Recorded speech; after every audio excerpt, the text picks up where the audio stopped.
NTA-UGC net यानी निमिज net. Download it on Google Play store.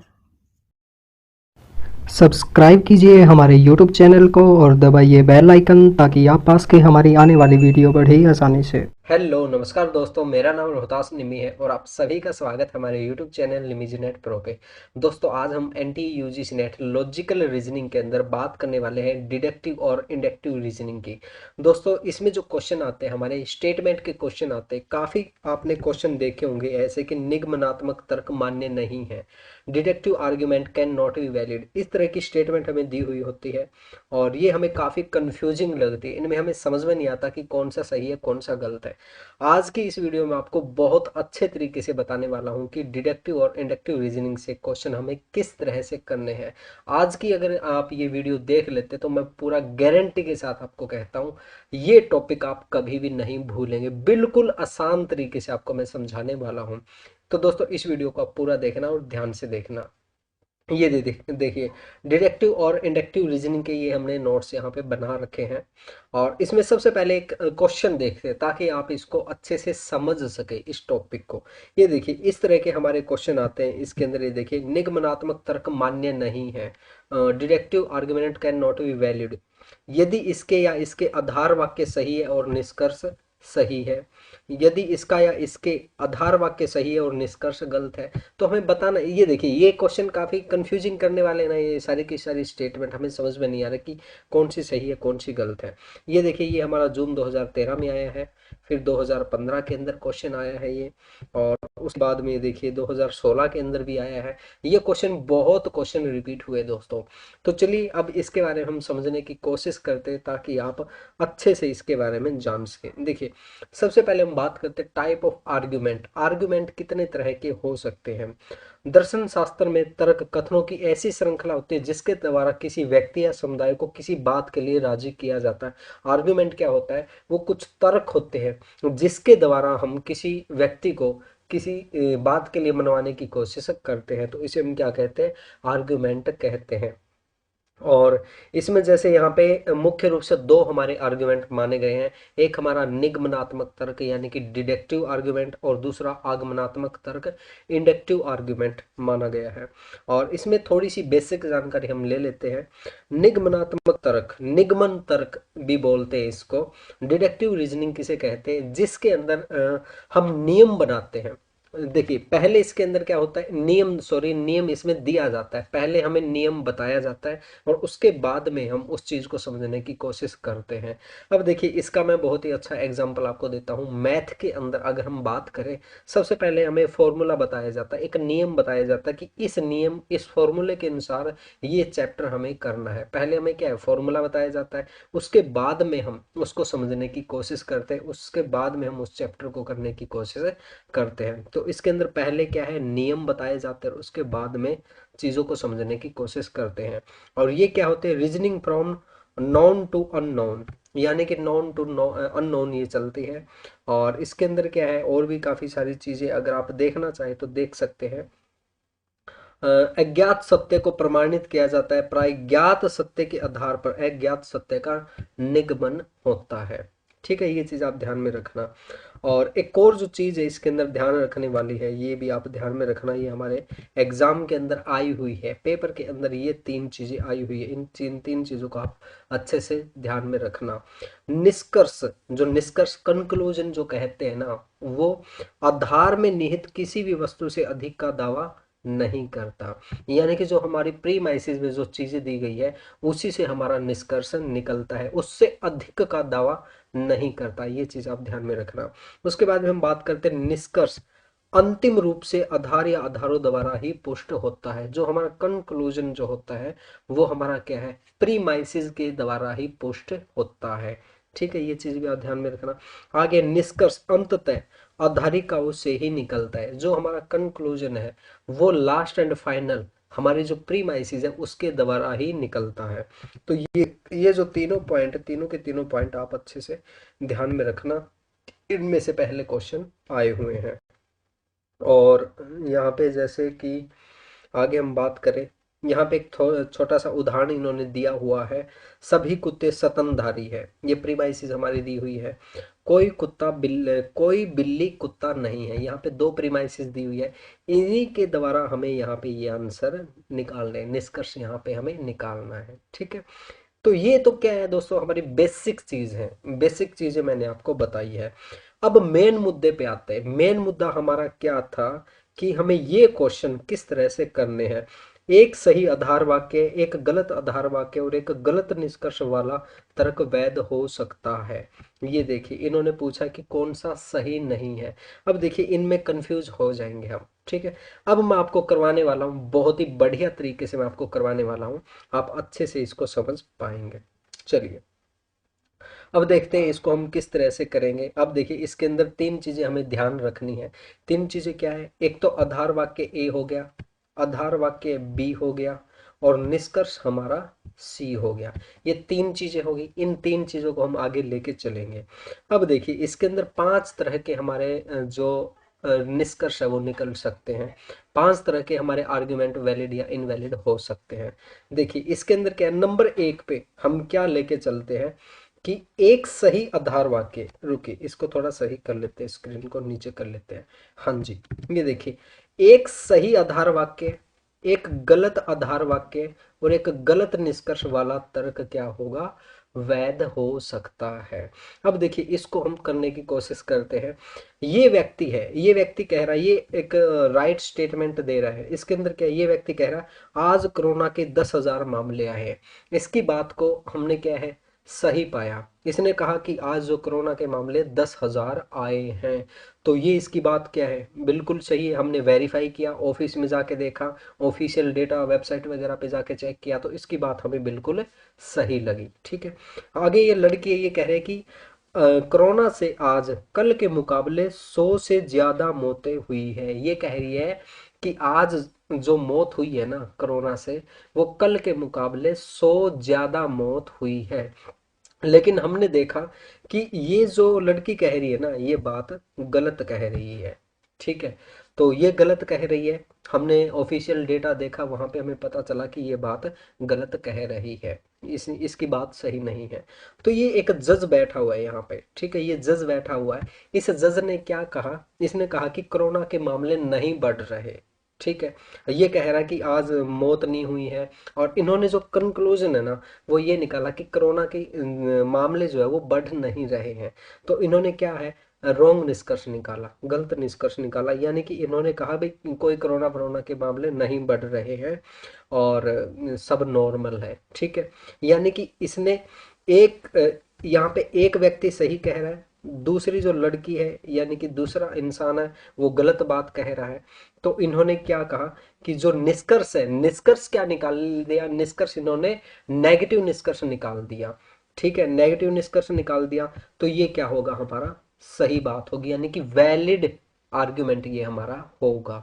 क्योंकि इसके अंदर एक व्यक्ति सही कह रहा है और दूसरा व्यक्ति गलत कह रहा है, तो निष्कर्ष हमारा क्या है, वो गलत आ सकता है, रोंग निष्कर्ष हमारा आ सकता है। ठीक है, आई बात समझ में। तो ये क्या होगा, हमारा वैलिड आर्ग्यूमेंट होगा, सही बात इसको हम बोलेंगे। ठीक है, मैं उम्मीद करता हूँ आपको अच्छे से समझ में आ गया होगा। एक बार फिर से मैं आपको समझा देता हूँ। जहाँ पे एक आधार वाक्य सही हो, दूसरा आधार वाक्य गलत हो और निष्कर्ष हमारा गलत निकले, ठीक है, तो भी हमारा क्या है, आर्ग्यूमेंट वैलिड माना जाएगा। ठीक है, यानी कि हमने इसकी बात को सही मान लिया और इसी के जरिए हमने निष्कर्ष जो है वो निकाला रॉन्ग, और उस वजह से हमारा आर्गुमेंट क्या होगा, वैलिड माना जाएगा।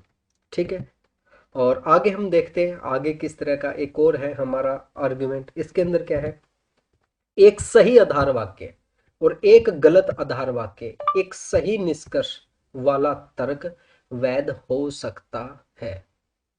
ठीक है, अब देखिए इसके अंदर क्या है, एक एक आधार वाक्य राइट, एक ये सही आधार वाक्य मान लिया हमने, दूसरा ये गलत। ये चीज हम ऊपर भी करके आए हैं कि इस व्यक्ति को हमने सही माना, इसको हमने गलत माना, लेकिन निष्कर्ष हमने क्या निकाला भाई, कोरोना के मामले बढ़ रहे हैं। अब की बार हमने क्या है, पॉजिटिव निष्कर्ष निकाल दिया।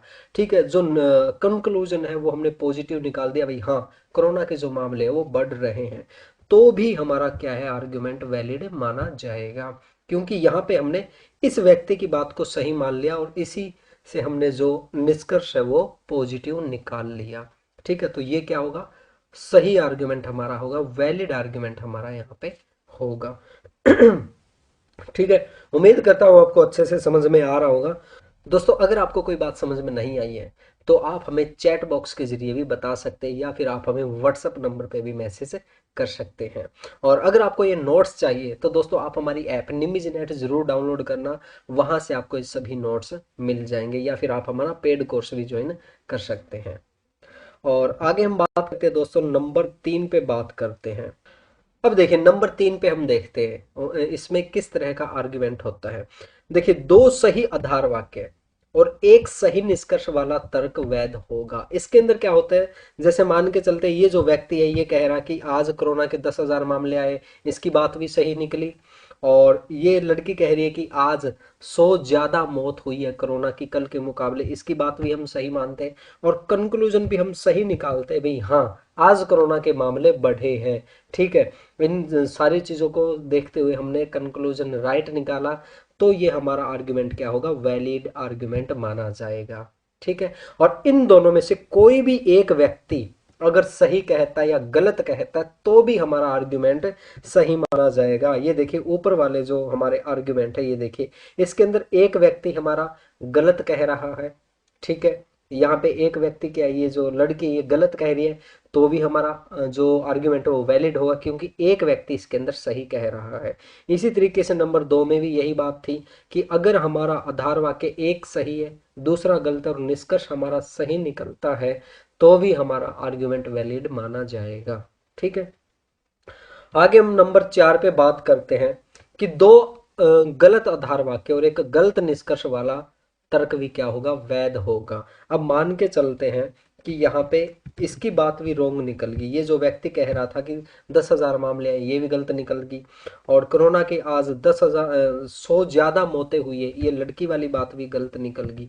ठीक है, तो इन दोनों के निष्कर्ष से हमने निष्कर्ष निकाला कि आज कोरोना के मामले नहीं बढ़ रहे, या फिर ये निष्कर्ष भी हमारा गलत निकलता है तो भी ये हमारा वैलिड आर्गुमेंट होगा। यानी कि तीनों के तीनों गलत होने पे भी हमारा जो आर्गुमेंट है वो वैलिड होगा।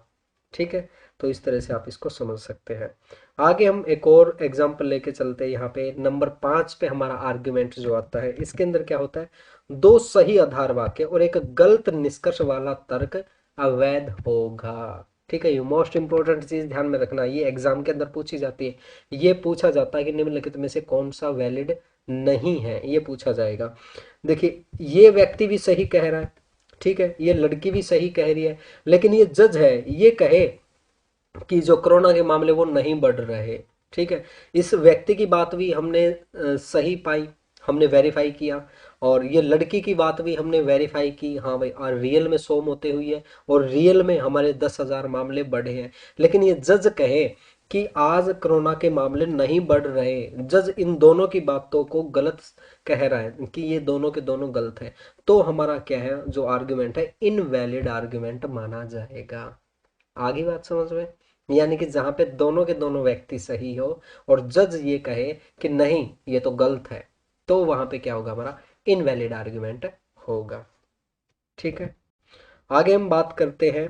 अब देखिए इसमें एक क्वेश्चन करने की कोशिश करते हैं, इससे आपको अच्छे से समझ में आ जाएगा।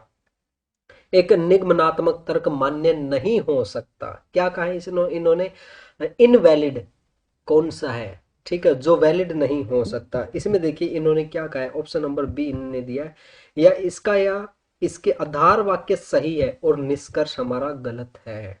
ठीक है, यानी कि ए वाला व्यक्ति है वो भी सही बात कह रहा है, ठीक है, बी वाला व्यक्ति भी सही कह रहा है, लेकिन जो हमारा जज है वो ये कहे कि ये भी सही मान लिया हमने, ये भी सही है, लेकिन जज ये कहे कि ये दोनों के दोनों गलत है, तो ये हमारा क्या होगा, इनवैलिड आर्गुमेंट होगा। ठीक है, ये अभी तो ऊपर के आए हैं, ये देखिए यहाँ पे ये दोनों के दोनों सही है, ये दोनों के दोनों सही है, लेकिन जज कहे कि नहीं ये दोनों के दोनों गलत है, तो हमारा क्या होगा, आर्ग्यूमेंट इनवैलिड आर्ग्यूमेंट माना जाएगा। और आगे हम बात करते हैं, जैसे इसमें भी देख सकते हैं, एक निगमनात्मक तर्क अप्रामाणिक है यदि, ये देखिए क्वेश्चन है, इसके सभी आधार वाक्य सही हो परंतु निष्कर्ष गलत हो। ये भी वही है, अभी हम करके आए हैं ऊपर। ठीक है, तो इस तरह के क्वेश्चन है दोस्तों, आप ये करके देखना, बिल्कुल आसानी से आप इनको कर सकते हैं। और अगर आप इनमें और जैसे और ऑप्शन की हम बात करें, जैसे यही लगा के चले, क्वेश्चन नंबर 28 की बात करें इसके अंदर, जैसे ऑप्शन नंबर 4 को हम छोड़ देते हैं, सभी आधार वाक्य सही हो परंतु इसका निष्कर्ष गलत हो, तो ये चीज क्या है, ये तो इसकी रॉन्ग होगी। ठीक है, और ऑप्शन हम देखते हैं, इसके आधार वाक्य और निष्कर्ष सभी सही हो, तो क्या ये तो वैलिड होगा। ठीक है, यानी कि आधार वाक्य भी सही है और निष्कर्ष भी हमारा सही है, तो ये क्या हमारा वैलिड आर्ग्यूमेंट होगा। आगे हम बात करते हैं, इसके आधार वाक्य और निष्कर्ष सभी गलत हो, यानी कि सारी की सारी चीजें गलत है, तो भी हमारा ये आर्ग्यूमेंट वैलिड होगा। आगे हम बात करते हैं नंबर 3 पे, इसके सभी आधार वाक्य गलत हो परंतु निष्कर्ष सही हो। ठीक है, यानी कि आधार वाक्य ए भी गलत है, आधार वाक्य बी भी गलत है, और जो जज है हमारा वो कहे भाई हाँ ये दोनों के दोनों झूठ बोल रहे हैं, और वो पॉजिटिव रिजल्ट निकाले, तो भी हमारा आर्ग्यूमेंट क्या है, वो वैलिड होगा। ठीक है, तो उम्मीद करता हूँ आपको समझ में आ गया होगा। आप इससे रिलेटेड जो भी क्वेश्चन है वो करके देखना, अच्छे से आपको ये समझ में आ जाएगा। और आगे हम बात करते हैं दोस्तों, आगे हमारा इंडक्टिव आर्ग्यूमेंट है। इंडक्टिव आर्ग्यूमेंट का एक बहुत ही अच्छा सिंपल भाषा में मैं बताता हूँ। इंडक्टिव आर्ग्यूमेंट के अंदर क्या होता है, पहले उदाहरण बताया जाता है और उसके बाद में कोई नियम बनाया जाता है। और इसमें देखिए एक एग्जांपल देता हूँ मैं आपको, जैसे हम छोटे बच्चे होते थे उस टाइम हमें कैसे काउंटिंग सिखाई जाती थी, और कैसे मल्टीप्लिकेशन और माइनस करना प्लस करना किस तरह से सिखाया जाता था। हमें ऐसे एग्जाम्पल दिए जाते थे कि आपके पास 4 रोटियां हैं, एक बकरी आई उसने 2 रोटी खा ली, तो आपके पास कितनी रोटी बच गई, तो हम कहते थे कि 2 रोटी बच गई। यानी कि वहां पे हमें जो चीज हम जानते हैं उन्हीं के द्वारा हमें सिखाने की कोशिश की जाती थी, उदाहरण वहां पे दिए जाते थे। और वो फिर ऐसे कहते थे कि आपके पास मान के चलिए 3 टॉफी है और हमने 2 टॉफी और दे दी, बताइए अब आपके पास कितनी टॉफी हो गई। हम कहते थे 5 टॉफी होगी। तो हम उदाहरण में मजाक मजाक में ही मजे मजे में चीजें सीख लेते थे, तो वहां पे क्या होता था, हमारा आगमन विधि होती थी, इंडक्टिव आर्ग्यूमेंट वहां पे होता था। वहां पे क्या होता है इसके अंदर हम विशेष तत्वों के आधार पर सामान्य सिद्धांत बनाए जाते हैं। इसके अंदर सबसे पहले एग्जाम्पल दिए जाते हैं, उसके बाद में हम नियम बनाते हैं। और इसमें क्या है, we go from specific to general, इसके अंदर हम स्पेसिफिक टू जर्नल चलते हैं, ये चीज़ आप ध्यान में रखना।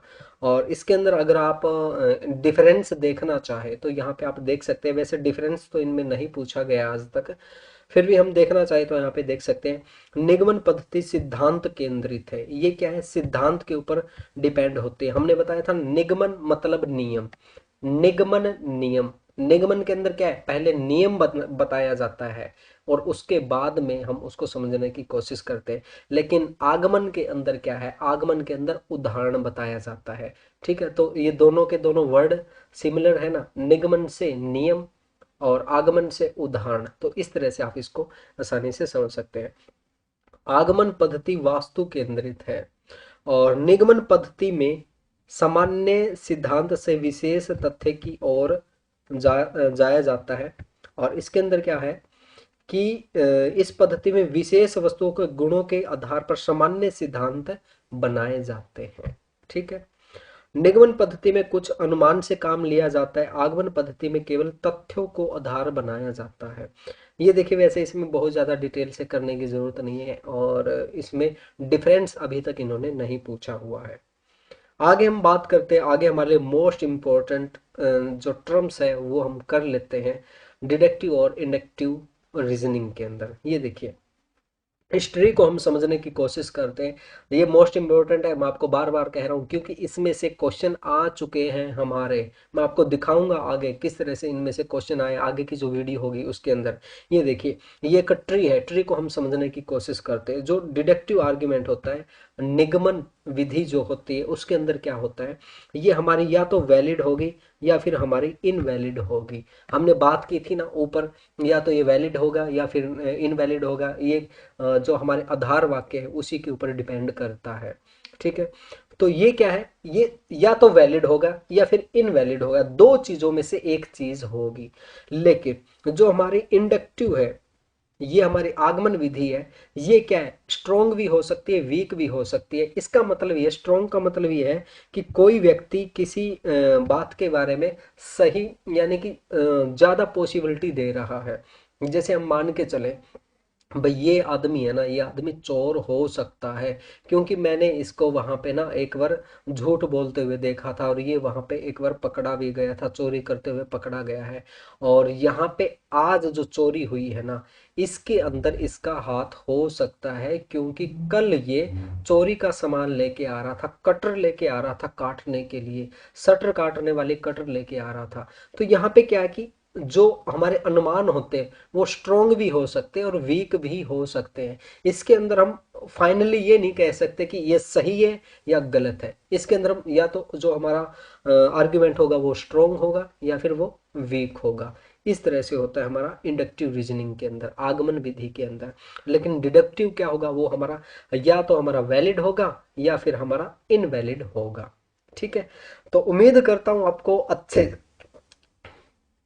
तो उम्मीद करता हूं दोस्तों आपको ये अच्छे से समझ में आया होगा। और आगे हम बात करते हैं कि जो वैलिड आर्गुमेंट होता है ना, वो हमारा साउंड और अनसाउंड होगा। अब देखिए, साउंड और अनसाउंड क्या होता है ये मैं आपको अभी बताने वाला हूँ। और जो हमारा स्ट्रोंग आर्ग्यूमेंट जो होता है वो कोगेंट होगा या फिर अनकोगेंट होगा। ठीक है, इसके बारे में भी हम बात करेंगे।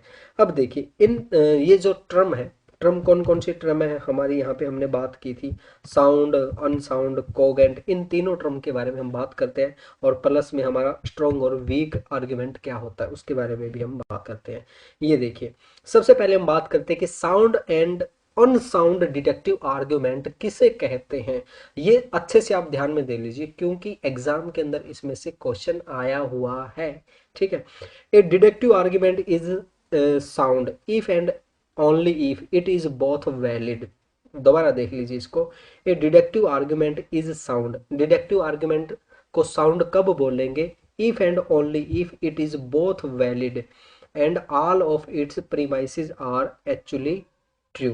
यानी कि इसकी जो दोनों की दोनों हमारे प्रीमाइसिस है, वो प्रीमाइसिस और कंक्लूजन है हमारा, वो वैलिड हो। ठीक है, वो सारी की सारी चीजें वैलिड हो, और जो प्रीमाइसिस है हमारी वो एक्चुअल में राइट हो, एक्चुअल में हमारी ट्रू हो, तो ही हमारी वो क्या बोली जाएगी, साउंड आर्गुमेंट बोला जाएगा। इसके अंदर दोबारा से देख लीजिए, ये कि जो दोनों की दोनों चीजें होती है, हमारी प्रीमाइसिस और हमारा कंक्लूजन वो वैलिड होगा, प्लस में प्रीमाइसिस जो होगी वो एक्चुअल में हमारी ट्रू होगी। ठीक है, तो उसको हम क्या बोलेंगे, साउंड आर्ग्यूमेंट बोलेंगे। नहीं तो otherwise A deductive argument is unsound. अगर ये इनवैलिड होती है तो इसको हम क्या बोलेंगे, अनसाउंड आर्ग्यूमेंट इसको हम बोलेंगे। और आगे हम बात करते हैं स्ट्रॉन्ग आर्ग्यूमेंट और वीक आर्ग्यूमेंट के बारे में बात करते हैं।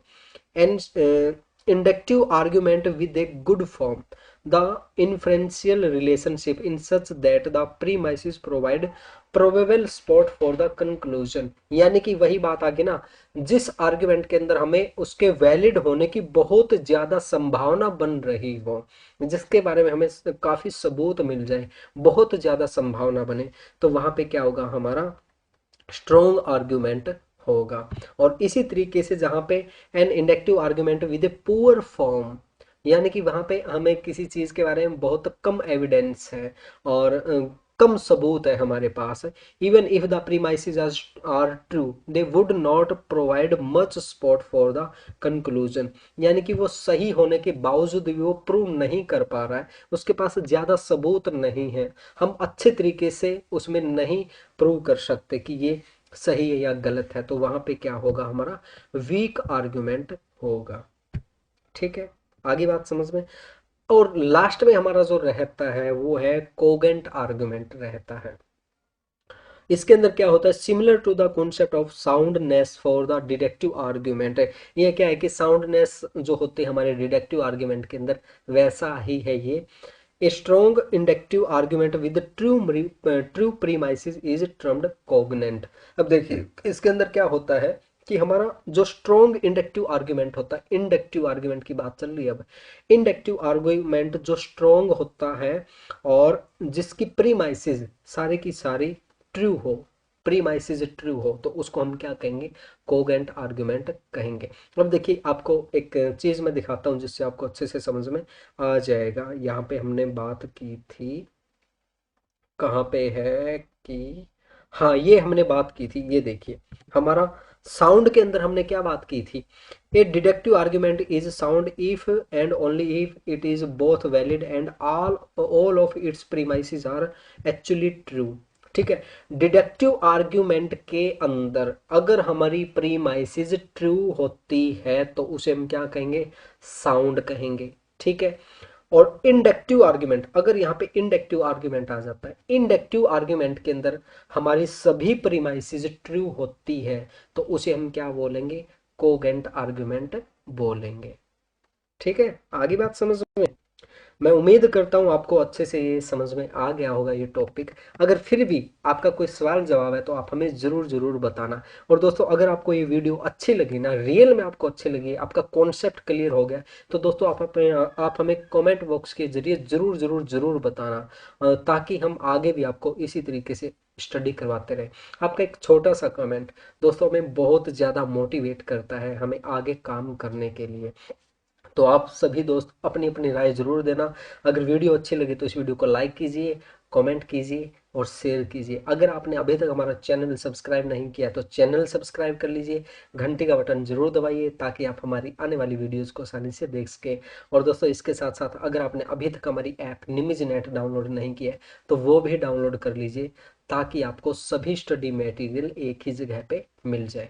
तो दोस्तों आज के लिए बस इतना ही। Thank you very much, bye bye. दोस्तों अगर आप चाहें तो हमारा पेड कोर्स भी ज्वाइन कर सकते हैं। इसके अंदर हम आपको बहुत अच्छे तरीके से स्टडी करवाएंगे। नंबर 1 पे दोस्तों हम आपको ऑल 10 यूनिट स्टडी नोट्स देंगे न्यू अपडेटेड सिलेबस के अनुसार, प्लस में सितंबर 2020 में जो क्वेश्चन आए हैं उसके अनुसार हमने ये नोट्स तैयार किए हैं। इसके साथ साथ दोस्तों हम आपको ऑल 10 यूनिट के वीडियोज देंगे, एड फ्री वीडियोज आपको मिलने वाली है। इसके साथ साथ नंबर 3 पे दोस्तों हम आपको 2012 से लेके दिसंबर 2019 तक सभी शिफ्ट के क्वेश्चन पेपर हिंदी इंग्लिश में विद आंसर की आपको मिलने वाले हैं। इसके साथ साथ दोस्तों हम आपको 2012 से लेके दिसंबर 2019 तक टीचिंग के क्वेश्चन अलग देंगे, रिसर्च के अलग देंगे, कम्युनिकेशन के अलग देंगे। इस तरह से सभी यूनिट के क्वेश्चन आपको अलग अलग मिलेंगे। इसके साथ साथ दोस्तों हम आपको मोस्ट रिपीटेड होने वाले क्वेश्चन के बारे में बताएंगे, प्लस में आपको नोट्स भी देंगे।